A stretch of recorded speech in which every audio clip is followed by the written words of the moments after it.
Started.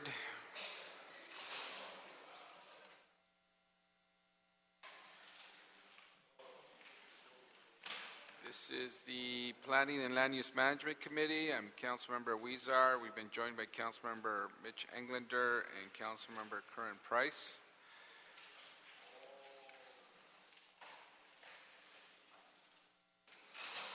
We will, before I begin the meeting, I'd like to establish the rules for this committee regarding public comment. A member of the public wishing to speak on more than one agenda item at a single meeting shall limit his or her remarks on an agenda item to a total of 5 minutes per meeting. A member of the public may allocate time between items. As chair, I will provide up to 2 warnings to any individual speaking out of turn, off agenda, or otherwise disrupting the proceedings. Thank you.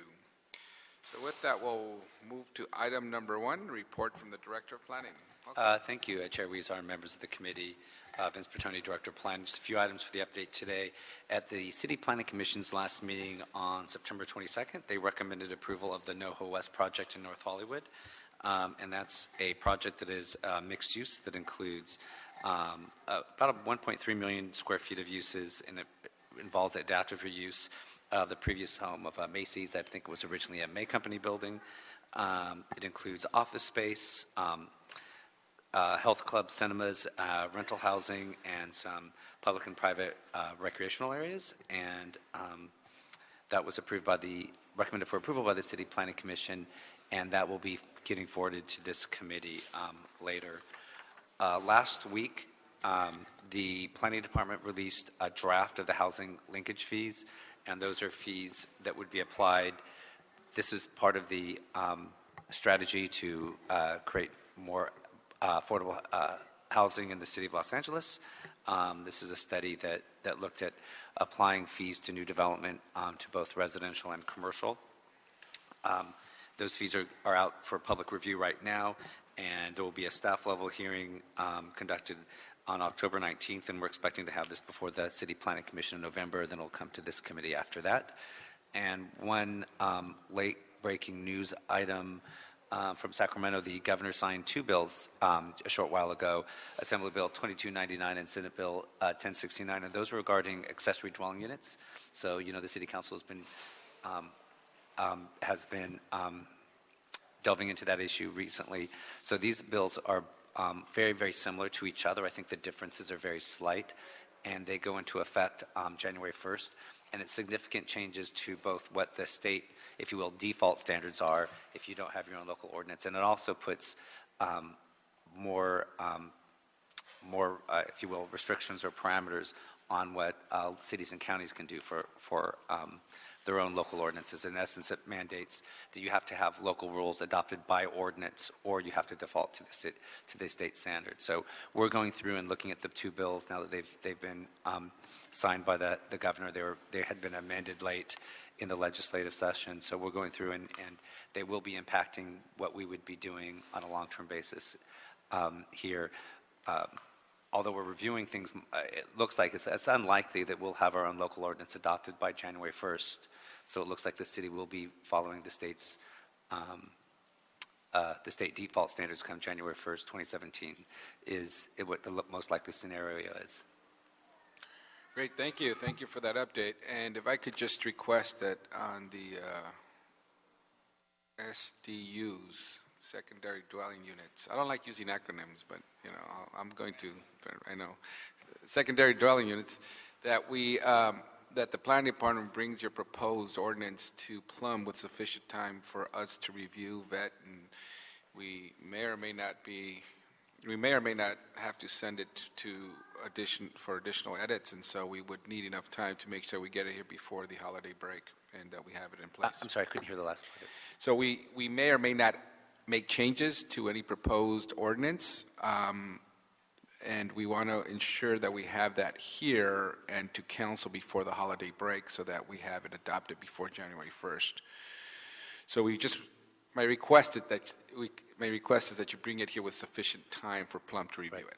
And it may, For an ordinance to be adopted, it has to be heard by the City Planning Commission.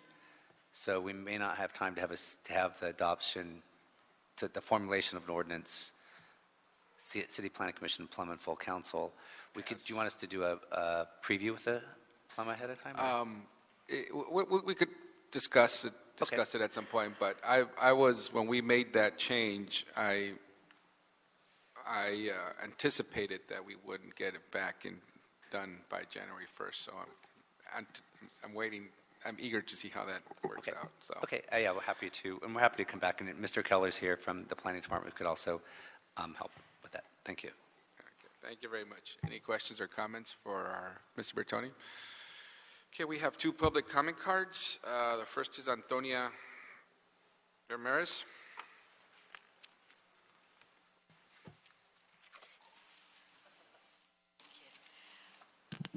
Thank you very much. Ladies and gentlemen, I have here 2 ideas I thought.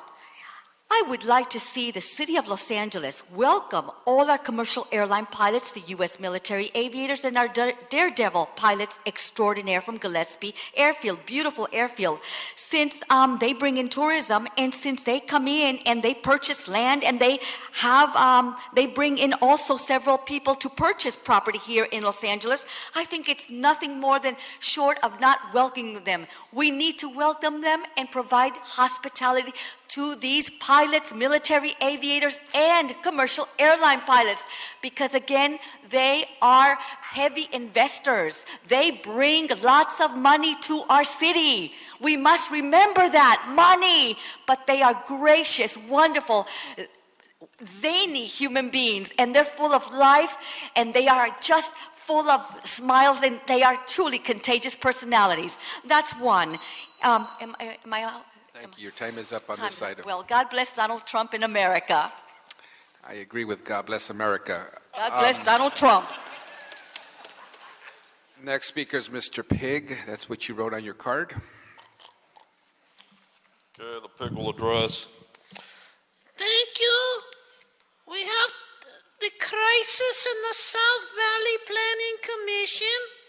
Across from a high school, they approved a CEQA that was 26 years old for a former gas station. And 2 commissioners voted no, but the head, his name's Cochran, voted yes. So 2-1 means you still lose. And they're going to build this terrible piece of shit on top of a potential toxic dump. So please, I want the council to 245 a motion to reconsider the South Valley's planning of the CD2 project from last Thursday and order a new environmental impact report, because pigs like me want children to be safe. Thank you. Thank you. So we will receive and file item number 1, which is the report from Director of Planning. On item number 5, it was scheduled for consent. We do have 1 public speaking card. If we could read that into the record, please, item number 5. Sure. Councilman, item number 5, this is a report from the Planning Commission. It's a general plan amendment and a zone change, a height district change for the construction and use of a 5-story creative office building with commercial uses in CD5. Thank you. Mr. Pig. Thank you. So, this is from CD5. The councilman's name is Koretz, and we call him Peppa Pig. So again, CD5 is being controlled by developers out of control. So what they do is they do this mixed use bullshit. So they put commercial on the first floor, and then up above they go too high, and they get all of these expensive rental units that will go 30-40% vacant. Why? Because number 1, Paul Koretz gets campaign donations, and number 2, Wall Street, through junk bonds, again is building these pieces of shit. So please, in all of the other districts, that are not controlled by people like Peppa Pig and Polka Ritz and Polka Accordion and all of the others, say no, and the lawyers keep suing on CEQA to stop it. Okay, so on item number 5, we will move to approve. Any objections? Seeing none, so ordered. Item number 7, can we read that? Well, we will continue to October 25, and CLA, if you could read that into the record so people are clear what that item is. Sure, Councilman, this is a City Planning Commission report. It contains various appeals as it relates to the approval of a tract map and the development of 249 residential units in CD4. Thank you. Okay, we will continue that item to October 25. Item number 8, we will continue that item as well to a date uncertain, and we will approve an extension of 15 days for good cause for the time to act on a report from the Cultural Heritage Commission as allowed by Section 22.171.10F of the Administrative Code relative to the inclusion of the Japanese hospital located at 101 South Fickett Street. So we could extend the time for 15 days as read and also continue that item without objection. Item number 2. Item 2, Councilman, there's 2 motions on file, one by Council Members Ryu, yourself, and Bonin, and an earlier motion by Council Members Labange and Corretz. It's asking from departments to report back and to develop an ordinance to regulate party houses in the city. Okay. Staff here to present on this item?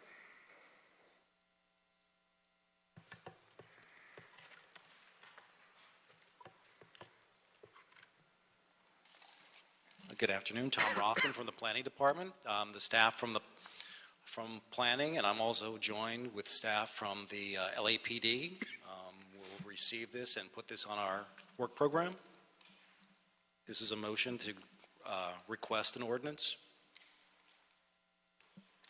Okay, and there are 2 files on this, correct? Correct. So we have public comment. We will receive and file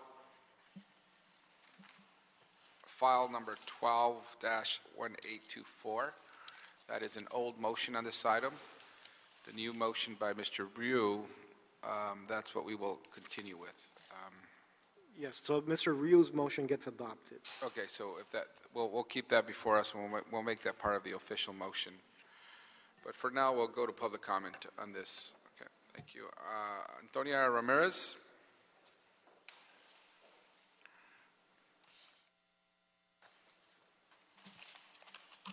Thank you very much. Now, the problem is really quite simple.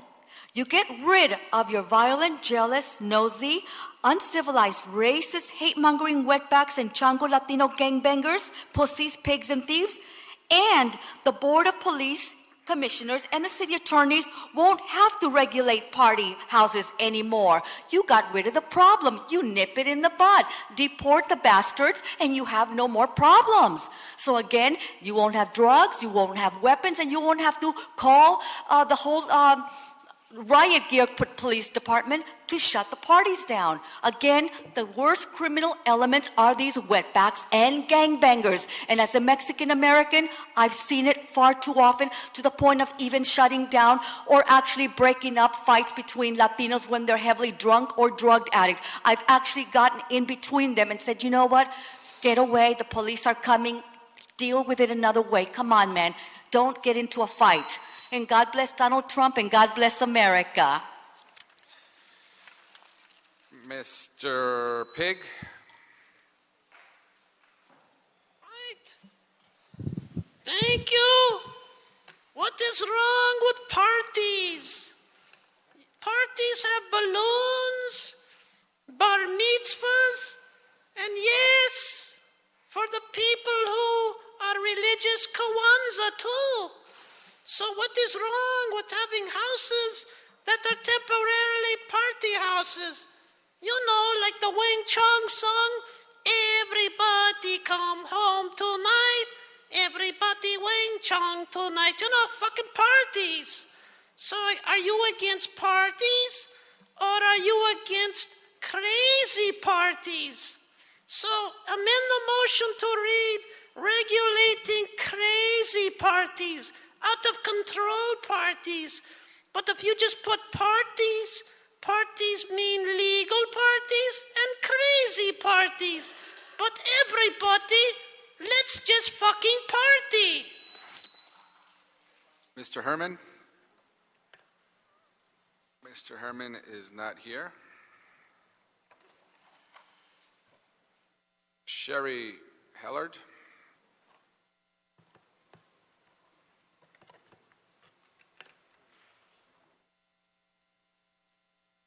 Hi, my name is Sherry Hellard. I'm here on behalf of the Oaks Homeowners Association. Our neighborhood is in the Hollywood Hills above Hollywood Boulevard, and we have a significant problem with party houses in our neighborhood.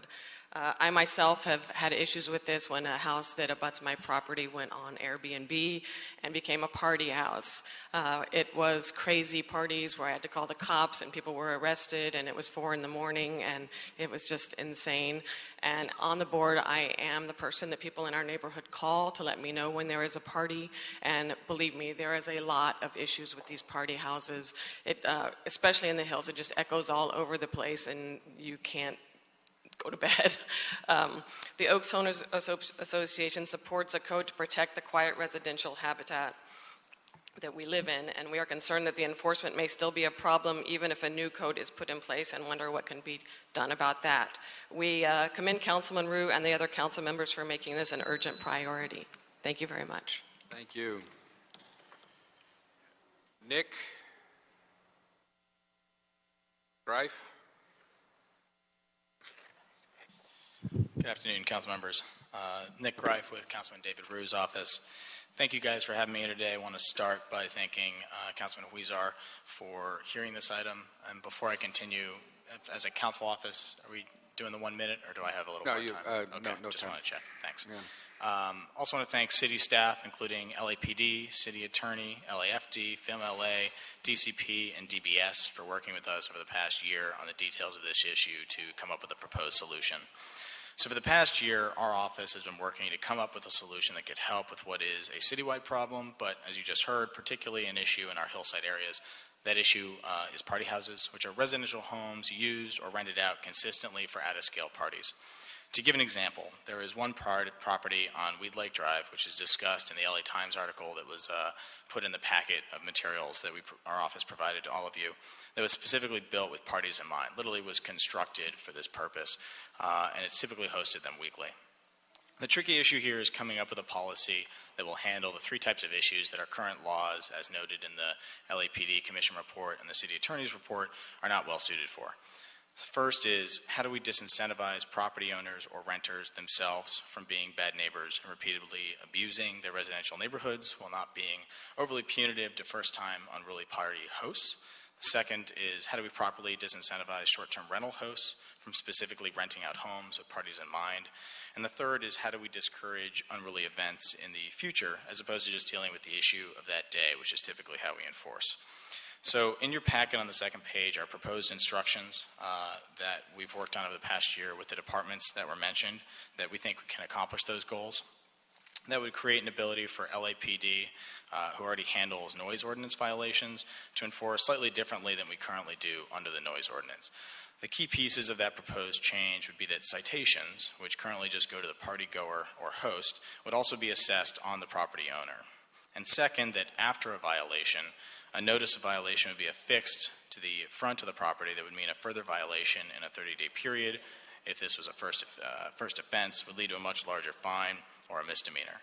The bottom line is this actually puts the property owner on the hook in a way that can disincentivize future violations. The other thing I wanted to note was that this initially was scheduled for Plum because the issues were thought to be predominantly land use related, but as the city staff have gone through this, it really has come down to more of an LAPD issue, which is why it's also agendized in Public Safety Committee, and we hope it'll be moved out of committee today so it can then be heard there as well.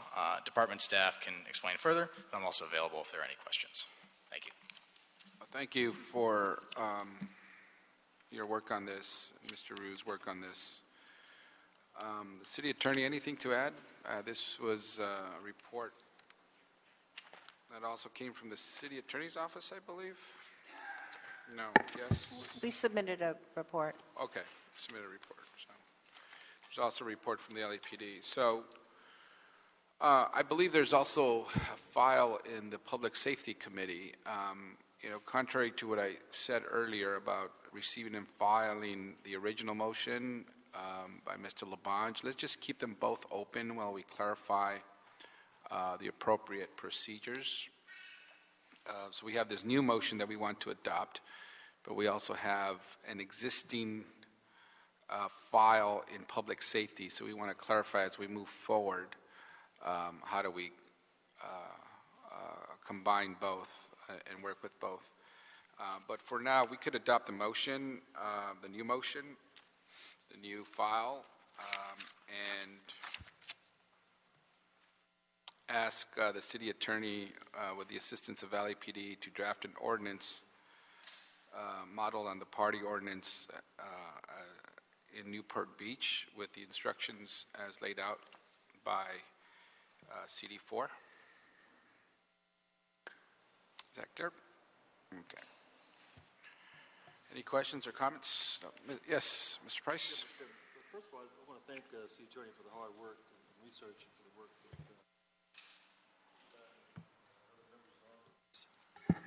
other members on this.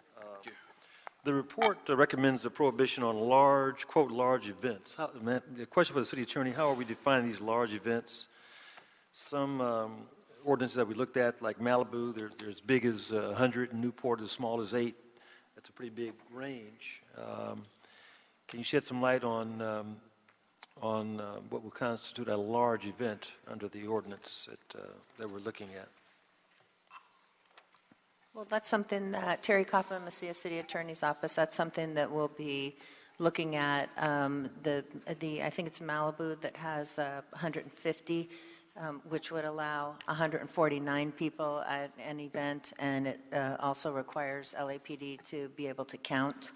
So we will be looking for attributes that we can put in that doesn't require counting, and we'll probably be using the Newport Beach model, which is what the loud and unruly gathering.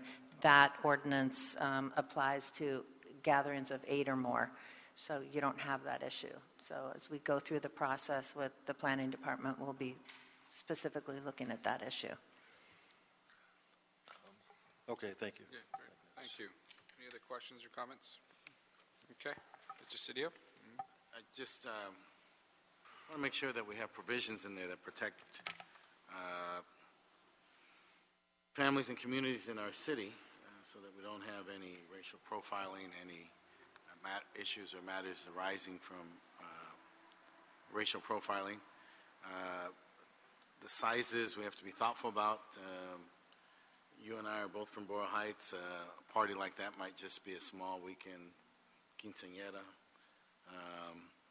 So I'm concerned that the application of this, I want to be completely sensitive to the nature of the concerns raised by Mr. Rue, but I also want to be sensitive to parties in South Los Angeles, East Side, Northeast Side, that they don't become subject to overbearing enforcement or discriminate enforcement that then creates tension between our community and the police department. We'll be looking at objective criteria, number one. And again, just going back to the Newport Beach model, they have a series of escalating fines if you keep doing this. So it's not really intended to hit just one, someone who's having a big, wedding in their backyard or something like that on a one-time deal. But if they're having multiple parties, the fines escalate and things happen from there. So it's not intended to hit that type of event, although any event that's causing noise loud enough to bring LAPD out, the city has noise regulations that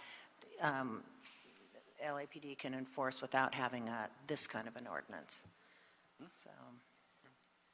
Thank you. Mr. Harris-Dawson? Thank you. I would also ask, in the spirit of Mr. Cedillo's contribution to the discussion, that as best we can, which I know it's difficult, it might be impossible, to figure out what enforcement mechanisms can we put in place that are not solely triggered by calls, for example. So I believe we either finished litigation or we have litigation where in the 9th District near USC, police got called for one party and broke it up, and literally across the street, there was another party of a larger size, but the people were in a different racial group, and the police didn't do anything. And so this kind of thing really worries me in that respect, that when certain people are gathered, that warrants a call, whether it's 149, 151, or 125. And then other groups could have 300 people there, and there's never a call at all. It seems to me that there ought to be a way to track that beyond relying on when someone decides to call, which is a necessarily subjective activity.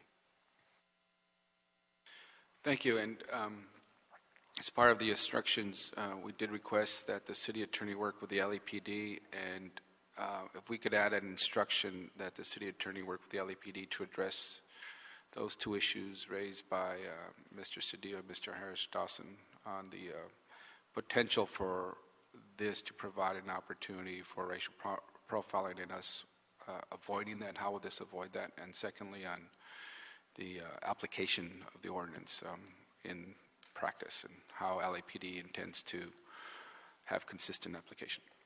Okay, thank you. With that, we'll adopt the new motion with those instructions and attach the existing file 12-1824 as that is still a file in public safety, and we'll figure out procedurally how to combine both in the future.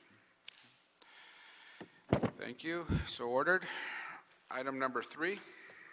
Item 3, Councilman, this is a report from the CAO and a draft ordinance from the city attorney relative to the construction services trust fund and changes to the surcharge fee provisions. And Mr. Kylene from the CAO is present. Good afternoon, Jason Kleen, Office of the City Administrative Officer. Our office recommends adoption of the draft ordinance, which is consistent with the conclusions and recommendations adopted by the Council on April 13, 2015, as well as consistent with the conclusions and recommendations included in the City's Analysis of Opportunities to Improve Development Services, dated February 20, 2014. The vision for Build LA is to put together a system that connects all of our development-related departments so everybody's sharing real-time information, and to create an interactive web-based system which will act as a virtual development services center where applicants can go online from the comfort of their home and actually go through a decision wizard, submit their project, see what types of entitlements and or other permits they would need from the city, and it will give them the opportunity to find out what the city's permitting process for those procedures would be, as well as find out how much the cost would be to pull the permits and go through the appropriate process. By submitting projects electronically, it'll give the departments to look at a project in parallel, so that if a department such as building and safety has comments which are contradictory to comments that may be issued by the fire department, staff from those two departments can work out those issues before the customer is aware of the inconsistencies in application.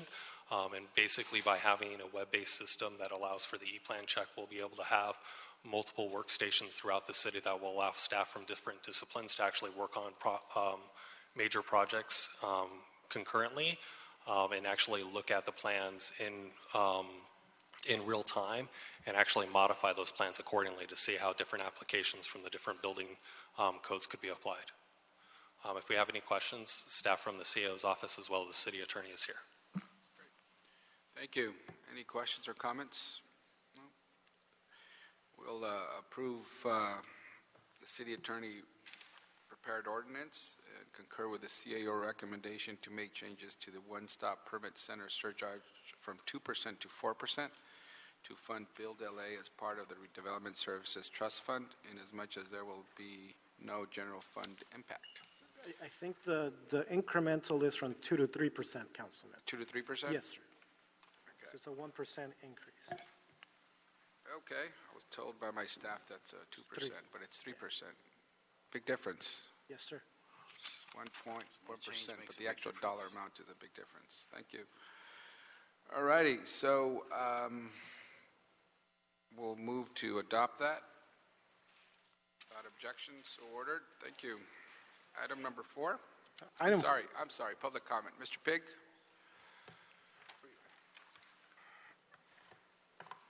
So amazing, the pig's taking a break.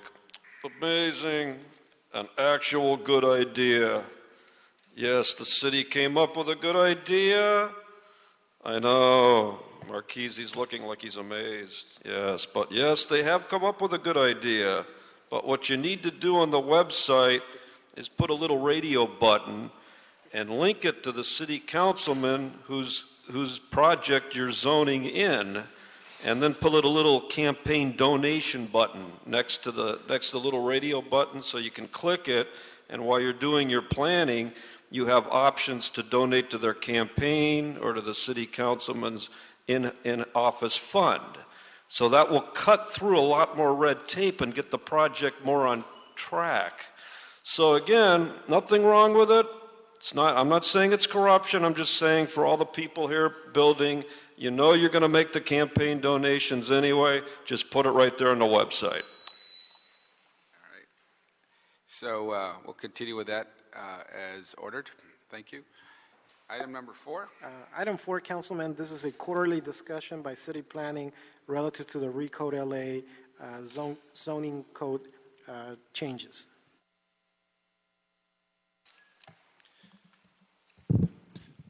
Good afternoon. Tom Rothman from the Planning Department. I'm the project manager for the Recode LA update to the web code and to the zoning code. I'm going to give you a brief overview of what the project has been accomplishing over the last few months since we were here, and talk specifically about the web code, which we are very proud of. We're working on the country's first smart code for a zoning code, where you will have a customized experience for your zoning regulations when you type in an address. We're working progressively on that, and we plan on presenting that in a beta format to the State's American Planning Association conference later this month, and it's going to be called The Evolution of the Online Zoning Code, a Web Code. So we're looking forward to that. Actually, it's next month now, October 24th. We're also going to be releasing the first open source for the web code toolkit on the internet, so that interested parties can look at our coding for the web code and enhance it, recommend enhancements, or use our format for their purposes. So we're really happy to be launching that for the city of Los Angeles' first open sourcing. Also for the web code, we will be debuting it the week of October 3rd during the Downtown's Open Studio format for presenting and debuting not just the downtown zoning code, but also the 2 community plans that we'd like to get some feedback in. So we're going to have a week-long open house in the Bradbury building for the week of October 3rd through the 8th. It'll be like a stop and visit us and watch the planners, have a charrette. We'll also be hosting our zoning advisory committee. They're the oversight committee for the Recode project. They'll be meeting there that week, so any interested members of the public can come in and listen to their conversations. So we're very excited about that. Other Recode LA updates. Our initial draft for the downtown zoning code, after we presented to the downtown code, open code format, we're going to be bringing it to our City Planning Commission for their thoughts on October 13th. So that will be the downtown code and the 2 community plans for downtown. We're also working with the mayor's office to engage the technical advisory committee. That's the The counter committee for the zoning advisory committee, which are made up of stakeholders, our technical advisory committee is made up of city folks and general managers from all of the relevant departments. So we'll be discussing primarily the downtown code with them. We're also working, in addition to our downtown community plans, we're working on creating new zones for Boyle Heights, as they are now up for revisions to their community plan.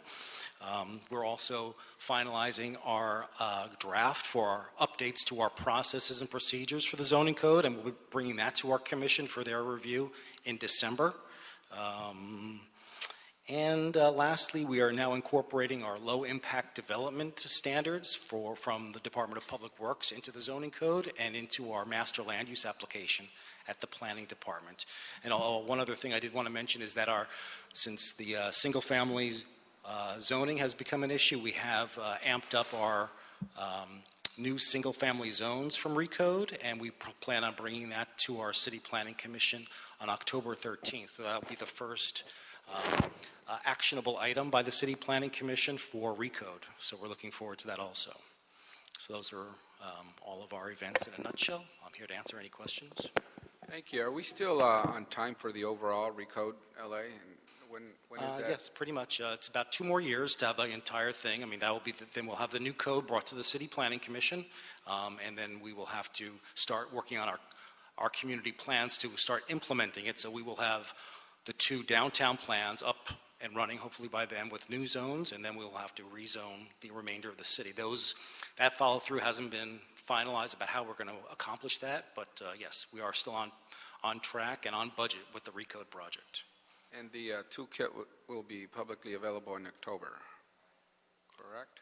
It'll be available to be viewed, but because it's not going to have all of the data in it, because these zones will not be on the ground by that point, it'll just be available as a shell document until we have data to put into it. So as downtown gets rezoned, we will be able to use the downtown code as part of WebCode.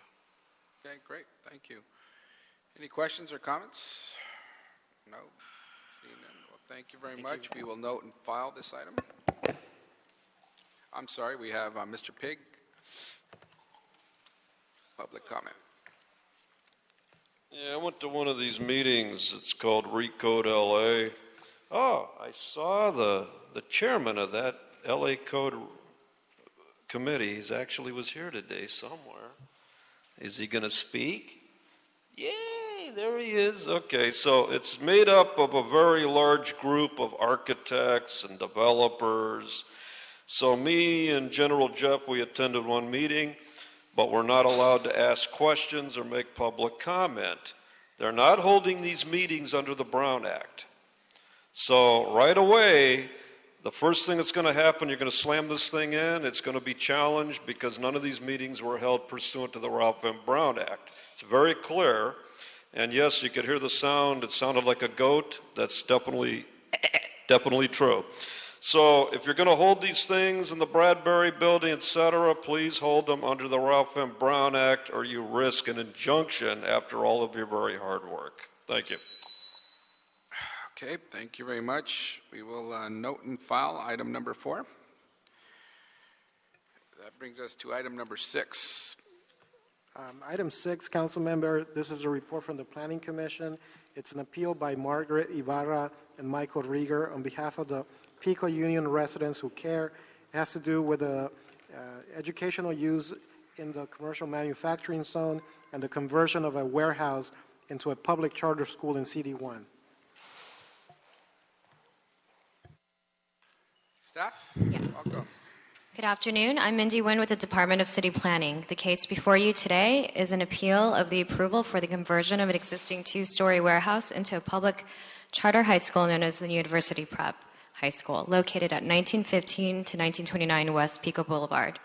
This project was approved unanimously by the City Planning Commission on July 14, 2016, with the inclusion of a number of revised conditions of approval set forth by Council District 1 in response to a meeting with concerned residents of the neighborhood. The appeal points raise a series of questions addressing topics having generally to do with traffic, parking, enforceability of conditions, security, and safety, for which the applicant has submitted responses for your review. In addition, all of these topics were discussed at length at the City Planning Commission meeting, where the existing and revised conditions of approval were found to be adequate in addressing these concerns. The appellant has raised a new concern regarding added protection of a bird species sited within the vicinity of the project site. Staff would like to point out that condition number 41 of the determination letter has been included as a standard mitigation measure to ensure the added protection of any potential nesting birds on the site. Therefore, staff asks that the Plum Committee sustain the determination of the City Planning Commission and deny the appeal. Thank you. Thank you very much. We'll go into public comment. We'll first hear from the appellants. The appellants that have signed up are Margaret Ibarra, Michael Rieger, and Yasmin Mera Corona.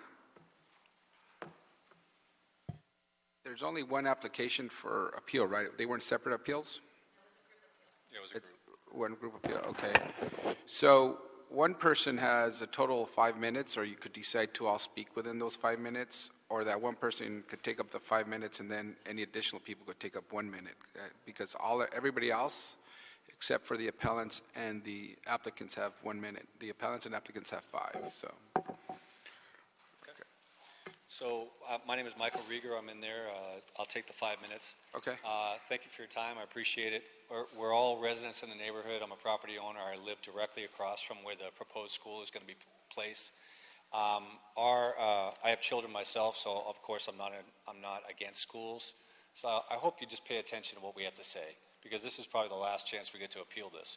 So I've sat in a lot of queues myself, drop-off zones as a parent. Maybe some of you have. We all have to get to work. We all have to get somewhere. I work at the federal courthouse across the street. I have to get here in a timely manner. So the way the queue works, if this is the building, the people are coming up Pico. They're turning right onto West Lake. They're going in the back. They're going in the back where the drop-off zone is, and then the queue comes back and dead ends back on Pico Boulevard. So this is where the dead end happens. So you have charter school staff that are basically manning their positions and asking people to cooperate. But as we all know, because we've all sat in those queues, nobody cooperates. They're not law enforcement. It's not enforceable. So basically everybody's in a rush to get where they have to get, from A to B that day. So our whole request, if all you guys are with me here, is that the queue goes the other way. The charter school says, hey, we want to come into your neighborhood, we want to add to your neighborhood. They're taking away from our neighborhood by aggravating and creating congestion. So here's my appeal, if anyone here will listen to me. So the drop-off zone is here, they dead end down here on Pico. If you send the queue the other way, you send it back up the alley, then it mitigates this whole situation right here. We don't create more congestion back in the queue, we alleviate the congestion outside of the queue. Now, I know you're all very busy, but basically all we're asking for is transparency in the process, and that our voice be heard. And you're not listening to me, I'm not coming up with funny voices. This is important, okay? I live there, maybe it's more important to me, but we ask for transparency. And I'll give you another example. There's 8 liquor licenses along this queue, 8 liquor licenses. If any of those people want to establish a liquor selling business, if the school was already there, you guys would all say, no way, there can't be a liquor license while the school is that close in proximity. But the shoe's on the other foot. You want to put a charter school there when there's 8 liquor licenses right around the school. So you got all these kids that are going to be walking to school and walking home right by these liquor selling businesses. There's a bar practically right next door to the business. So again, transparency. We're not against schools. We like these people. They're all nice people, but we're sitting on the other side because there's already a charter school just a few blocks down the road, and we're running into the same issues with them. Congestion. Just trying to get from A to B, make our lives easier and simpler, okay? They're going to use our parks. They're going to take the parks away from the residents that actually live there, because now these kids are going to be using the parks and the Red Shield facility, where they have all these fields for the community. So they're actually taking that time away from the community. I think that's pretty much all I have, unless they want to add a couple more minutes. They each have a minute? Yes. Yep. My my name is Margaret Ibarra, and I'm actually a property owner. That's my husband. Two main pointers. Given the fact that LAPD resources are scarce in Pico Union, we have an increase. I'm sorry, can you start the clock, please, at 1 minute? Thank you. Thank you, go ahead. I'm sorry. So, given the fact that LAPD resources are scarce, in 1 month we've had an increase of 150% as far as crime. We strongly recommend the applicant contracts with LA School Police instead of LAPD, using LAPD as our resources. And the second one, as a good gesture neighbor, we would also like that, we strongly recommend that the applicant sponsors and pays for residential parking if they can no longer enforce the parking as far as their parents and students. That's it. Thank you. Yasmin Mero Corona. Good afternoon. My name is Yasmin Mero Corona. I'm a longtime resident in Pico Union. Once again, I'd like to say we're not against schools. The issue is that we have an abundance of schools currently in the area. We have, within a mile radius of the proposed schools, we have 10 charter schools, 12 LAUSD schools, 5 private schools, and 1 other proposed charter school that's coming up a couple of blocks away from this one. The issue is that this is where we ask Councilman Cedillo that maybe he could start work with us in working on the specific plan that was started with Councilman Ed Reyes for Pico Union Westlake, so that we don't have to be coming here in front of you guys piecemealing these projects that are being put in our community. When I lived there, when I first moved there, no one wanted to come into Pico Union. Now, through gentrification, everybody wants to come here. So this is something that we need to look at so that we don't keep coming here because conditional use permits are given out, just like the way they are to the charter schools.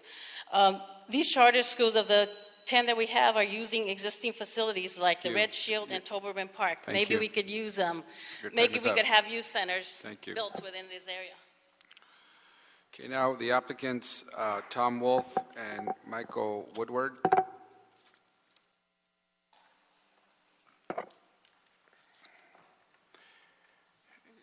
I think Tom was on another case. Michael Woodward speaking. You are Michael Woodward. Woodward, okay. Yeah, that's right. It's agenda item 5. It was put in my file here with 6. Thank you. So you will take up the 5 minutes. Okay, thank you. As the staff mentioned, we submitted a letter that responded to each point raised in the appeal regarding the conditions and the findings, and we also pointed out that the school, in response to the concern that kids are going to be using cars, there's a specific condition that kids who are able to drive in high school cannot use their cars, cannot park. The school did a survey of the current 206 students that are existing at their current site on Wilshire, and 187 of those students responded as to how they would get to the new school. 72% of them will be walking, skateboarding, biking, taking the bus, or taking the train and bus to the school. 72%. I think the neighbors are a little bit over-concerned or has kind of blown out of proportion the concern about people driving. I'd also point out, as Mike Rieger mentioned, the queue situation.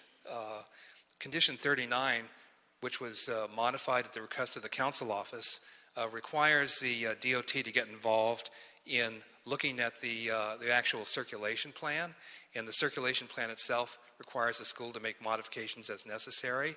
If there is a better way for cars to turn right or turn left or go up the alley or go down the alley, I'm sure that'll be forthcoming. Finally, the last point, there was a comment about the abundance of schools in the area. The Westlake area is one of the most dense in terms of its size in the city, or the most dense, and there are a lot of children there. The children that would be going to this school all live in the area, as we have a diagram here that shows that.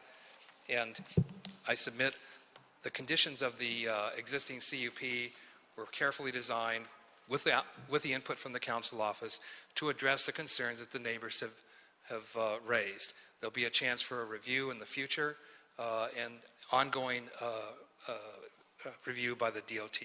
Thank you very much. Thank Thank you.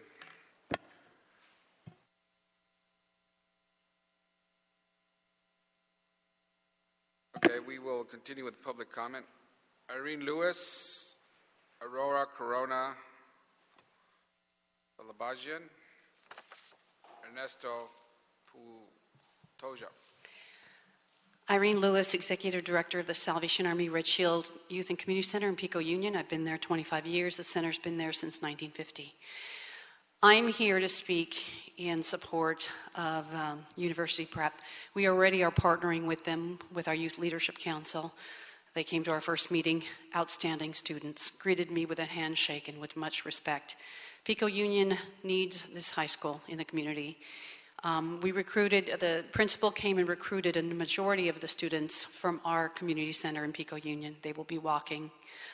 Our priority is the future of the youth in our community. Pico Union, very poor, high crime, challenging neighborhood. But this school will bring light into the families, bring education, and give our kids a head start for the future. I'm quite impressed with the caliber of education and the caliber of the students. Speak with them. They are outstanding, and it's a reflection of the quality of the school. So regarding traffic, we'll get it done. Thank you. Good afternoon, ladies and gentlemen. My name is Aurora Delage. I'm a Pico Union resident.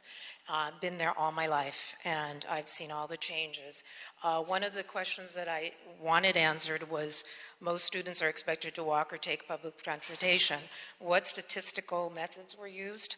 And if they are saying it's 72%, that's 120 out of 480 students. That's bringing 120 vehicles into the area. I am right now in the process of dealing with Malco Borrego for the same reason that the cars are blocking streets. Currently on the Pico from Constance to Alvarado. So you have blockage and residents can't even get through from Westlake, Alvarado Terrace, the little alleyways, Bonnie Bray, and also Burlington Avenue. People refuse to move. As you know, when they're lined up, as soon as they move, they think people are going to take their spaces. So I am in agreement with Maggie Ibarra about the school and the applicant if they're choosing to come into our community. There's no way they're going to enforce the no driver policy, so they should issue parking permits within the 500 radius. Thank you. Ernesto, I murdered your last name. Good afternoon, committee members, chairman. I'm here on behalf of Sergio Escon, business manager of Labor's Local 300, and the neighbors directly across from where the proposed site is going to be. We're here to speak in support of this project. In 2009, our executive board, along with our business manager, chose to rebuild our building there. Our building has been there for over 40 years. We've been neighbors to these people for that long, and we've had our own issues with the neighbors and the neighbors with us. But we chose, when we decided to build our headquarters, to invest our $21 million in this area because we felt it was prime and it needed the investment. And we worked with then Councilman Ed Reyes and our new council member, Gil Cedillo. We want to see change. We need money to come into this area sorely. And we need good projects, positive projects like schools in our area. We have committed, real quick, we have committed to work with them by offering our parking and our facilities. Thank you. Thank you. David Doyle, Syria Coelho, Joseph Kim. Good afternoon. My name is David Doyle. I'm the principal of University Prep Value High School. The students who are here today, if you please stand, are representing the 205 students in grades 9 through 10 who currently attend the school. We're building the school each year. Please be seated. I'm here also representing our faculty, administration, and staff. In 2015, LAUSD approved our charter specifically in this neighborhood because of the need for university prep curriculum for students who live in this neighborhood. So in our charter process, we have to say where we're going to place the school, and Pico Union was the choice, and they approved that. Our school is based on 5 values: academic excellence, potential, respect, creating a safe, nurturing school, and creating responsible people who give back to the community. That's what we ask our students to do. As Ms. Lewis noted, we are partners with the Red Shield. We're part of the Youth Leadership Council. The goal is to get 100% of our students into a four-year university and to help them find their dreams. Thank you. Thank you. Syria Coelho. And before the students begin speaking, I believe you're here advocating for a particular point of view on this project, but you may have also been here to learn how the legislative process works in the city. And part of that is the First Amendment. We value and treasure the First Amendment, and people have a right to speak and say what they want.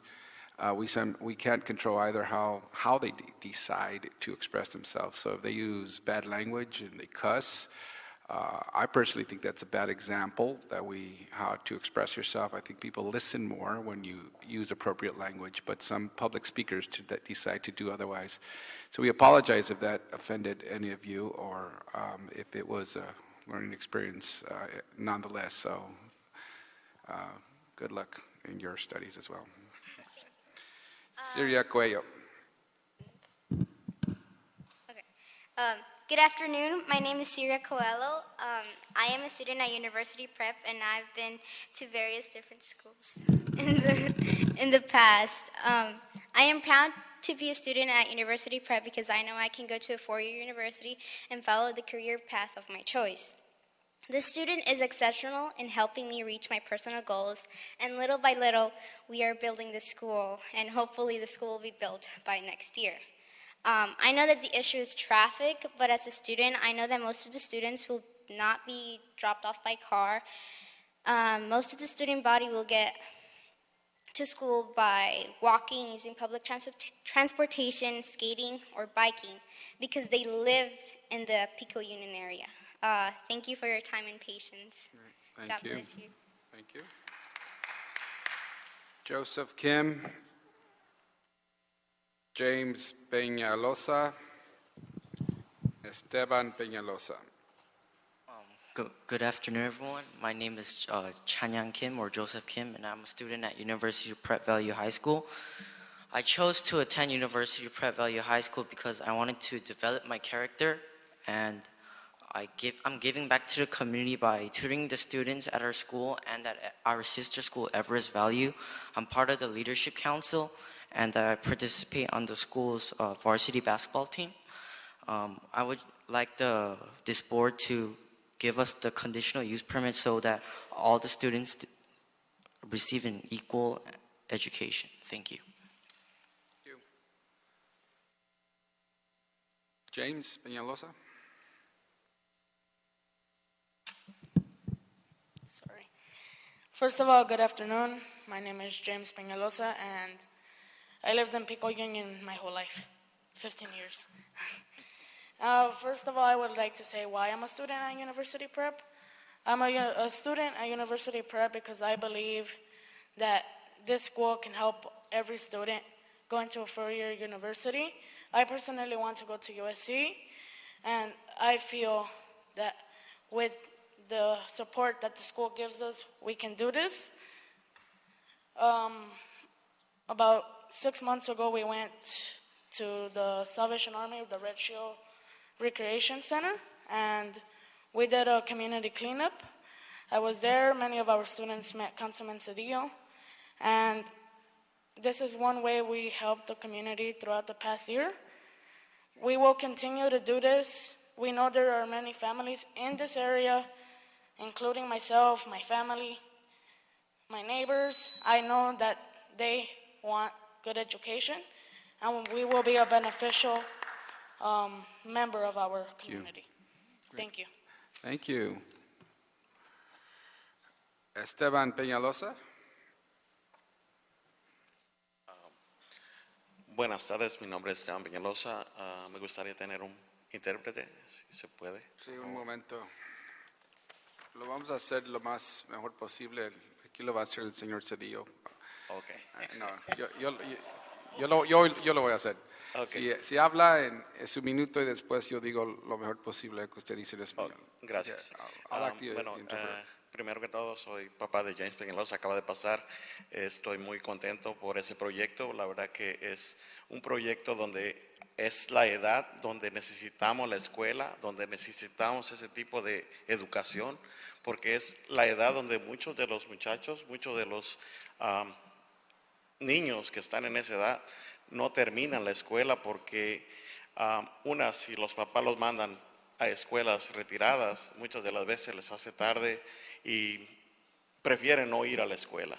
Teniendo la escuela cerca, yo creo que para nosotros que vivimos en esa área nos da mucha ayuda para tener confianza y apoyar a nuestros niños para que terminen la universidad y sean una gente de bien. Gracias. Gracias. To interpret, Mr. Esteban Peñalosa said that he is the father of the student who just spoke, and he is happy for the project. The project is a school that is needed. We need this school and education. There's a lot of students who don't finish school in the area, and some have to go to school far away. If this school was closer to us, it would be helpful, and it would help us help our students finish school and possibly go on to college. Gracias. Thank you. Mr. Pig, you are out of time. You spoke 5 minutes already on 5 other items per our rules. We will file your card. Reverend Carlos Paiva, Darren French, and Guadalupe Querecer. Carlos Paiva, pastor from Angelica Lutheran Church in Pico Union. We just need to sign the day for the celebration, no? Because I think that's the most important piece that we're going to planting again in our city, in our barrio. So I am ready to give us the date, and we are really just to cooperate in parking maybe, if they need some parking. We can work it with the church, who are very close to us, and we can just spend a little bit more as parking for the people who are coming to the school. But the most important thing is we need more school in our barrio. This is the most dynamic and an issue that we really have to continue to support this environment. Thank you. Thank you.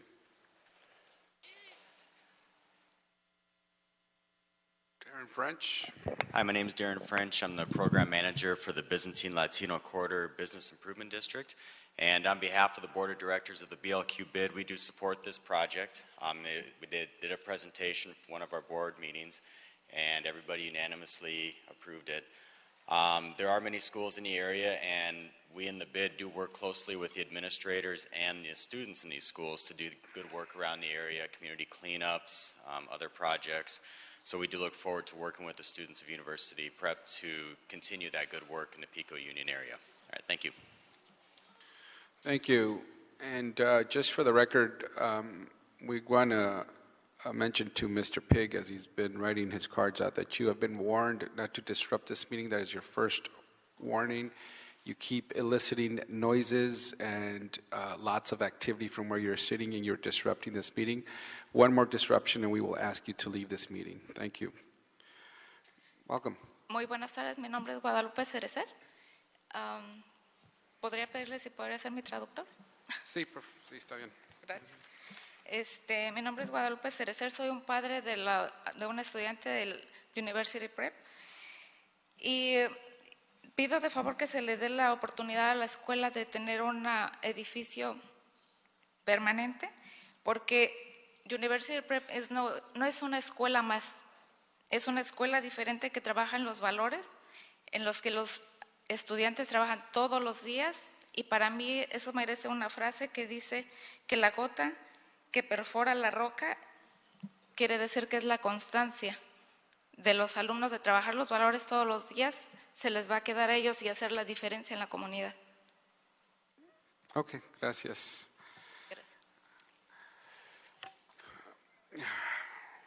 Hi, I'm Guadalupe Sever said. I'm a parent of a student at the school. I ask that you approve the school getting an additional building at the school. Not only is the school educating the students, but it also teaches values, and it's going to help them learn things so that they could come back to the community and help.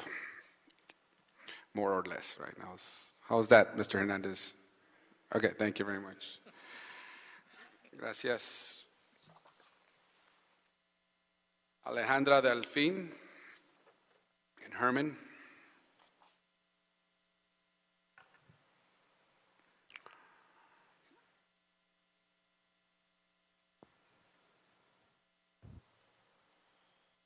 Good afternoon, everybody. My name is Alejandra Delfín, and I live in the neighborhood. I'm a parent of Daniel Osorio, and he currently goes to University Prep Valley High School.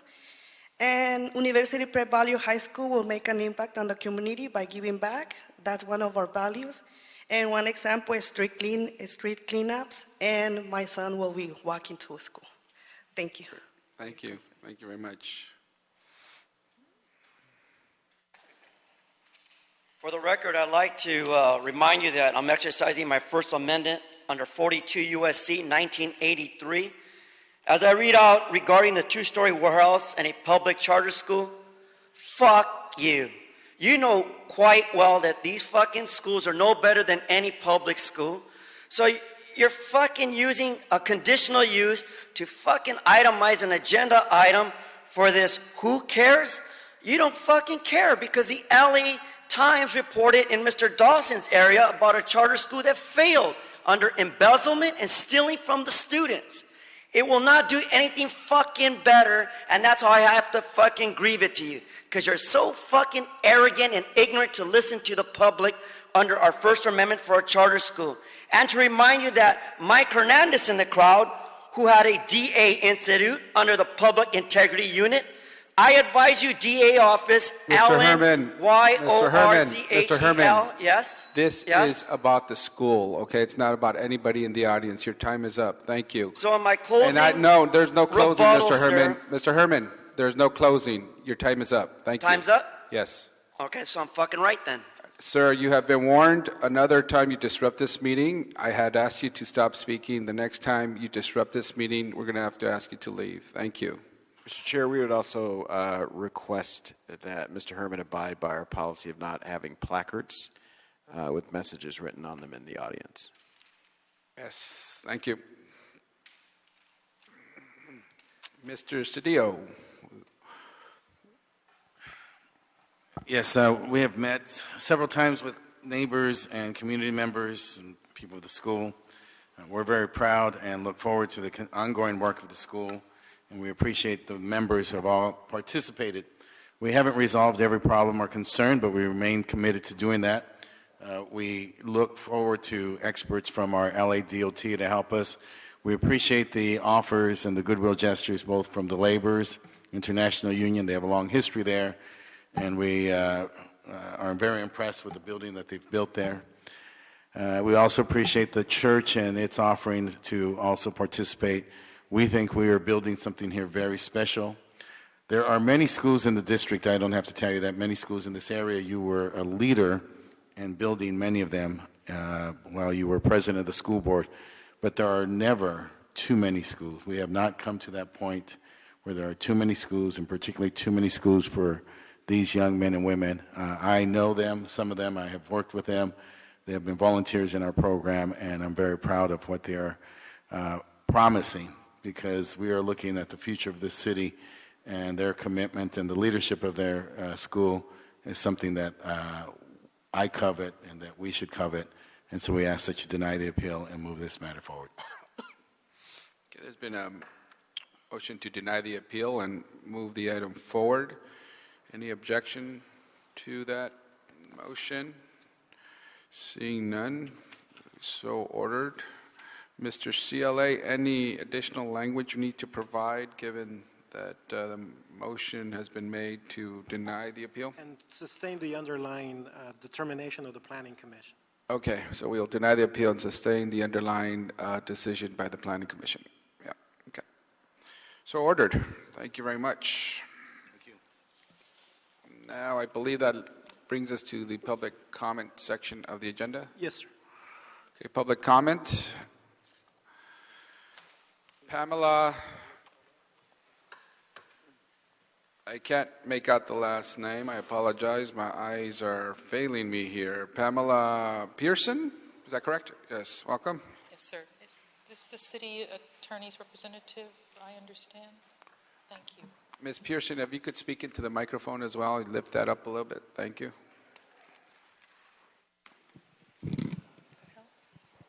That's fine. I broke it. Thank you. Okay. Is everybody leaving or? No, the council members are still here. Yeah. I need the assistance of this planning commission regarding my personal property. I'm the property owner at 14450 Mulholland Drive. It is adjacent to the large property, which also is a party house. And recently, I've observed this adjacent property owner coming upon my property, directing people to excavate in an active landslide known to the city and try to construct this commercial grade pipeline without plans, without permits, clearly in face of any sense of logic and without skilled labor. These people need to be required to have authorization as special operators in the public right-of-way. It was so alarming to people traversing Mulholland that they actually called the fire department. Thank you. Your time is up. Well, where is, do you know your council member? CD5. CD5. Oh, Yes. Mr. Correa. Oh, I brought a copy. Okay. This is the 831 from the city attorney's office, Okay. and this is a copy of your easement from 1923. Somebody from the city attorney's office and or our planning department will speak with you if you wish. That's the pipeline. Okay, thank you. If you could, someone would come over to assist you on the side here. And once you adjourn, I'll talk. Once we adjourn the meeting, thank you. Antonia Ramirez and Mr. Herman.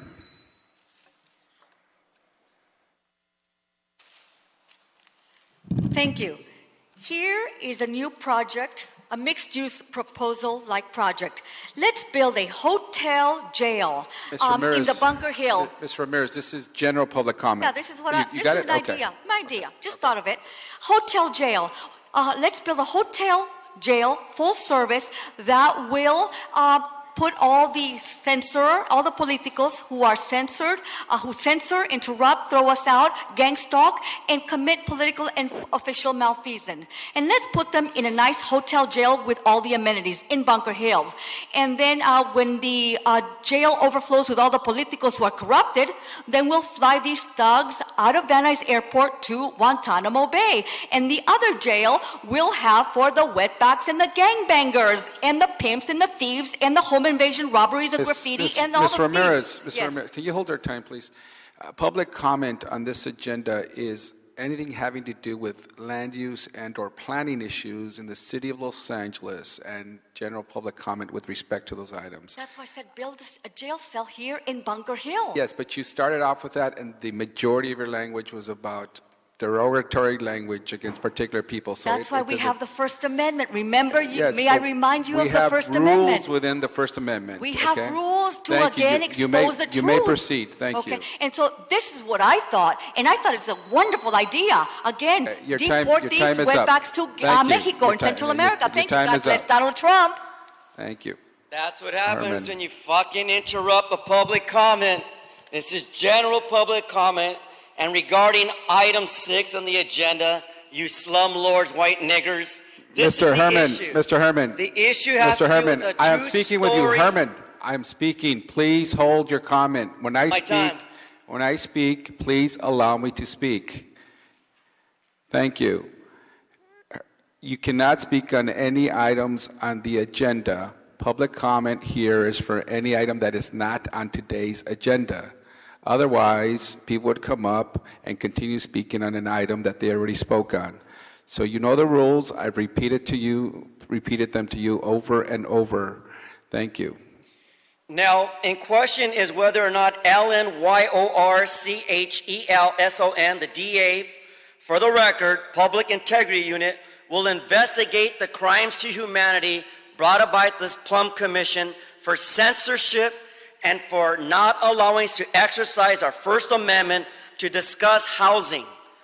All these issues on this agenda don't mean a goddamn thing, as I tore it in my hand. The reflection of your duty is to make conditions for homes safe, to make buildings and structures safe. And when it comes to dumb assholes who build schools for the last 10 years like you, Mr. Weezer, you haven't done a goddamn thing right, because overcrowding still in schools. We built all these new schools, and yet you're going to make more charter schools and fail, you. dumbass.